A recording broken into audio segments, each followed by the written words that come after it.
নমস্কার বন্ধুরা, ঈশানের চ্যানেলে কেমনই তোমাদের সবাইকে স্বাগত জানাই।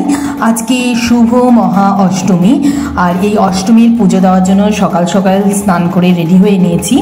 তারপর আমি যাব আমাদের পাড়ার পুজো দিতে। আমাদের যে এই পুজোটা সেটা মনুষ্যতলা উন্নয়ন সমিতির পক্ষ থেকে আয়োজন করা হয়ে থাকে।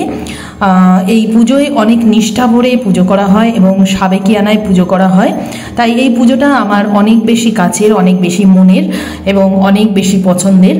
তো আমি যাচ্ছি পুজো দিতে, সেটাই তোমাদের সঙ্গে শেয়ার করলাম। সবাই ভালো থেকো, সুস্থ থেকো, পরিবারের সকলকে নিয়ে ঠাকুর দেখো, ছোট থেকে বড় কারোর মন যেন খারাপ না হয়, সকলকে আনন্দ দেওয়ার চেষ্টা করো। যত আনন্দ দেবে দেখবে তোমার মন তত বেশি আনন্দে ভরে যাবে। আর অ্যাকচুয়ালি আনন্দটা যত বেশি বিলানো যায় তত বেশি কিন্তু তার ফিডব্যাক পাওয়া যায়। তাই সকলকে অনুরোধ করব, ছোট থেকে বড় কাউকে মন খারাপ হতে দিও না, সকলকেই সমানভাবে দেখো এবং সকলকেই ঠাকুর দেখার জন্য তোমরা অবশ্যই সুযোগ করে দিও। আমাদের পাড়ায় এই পুজোর 4 দিন দুপুরবেলা ভোগের আয়োজন করা হয়ে থাকে। ষষ্ঠী, সপ্তমী, অষ্টমী, নবমী।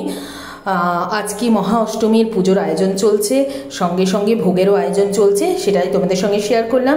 এখন তোমরা দেখতে পাচ্ছ আমাদের সেই মনসা মন্দির, যার নাম অনুসারে এই জায়গার নাম হয়েছে মনসাতলা। সেই মনসা মন্দিরের প্রাঙ্গণেই কিন্তু রান্নাবান্না চলছে। আর মোটামুটি আমার পুজো দেওয়া হয়ে গেল।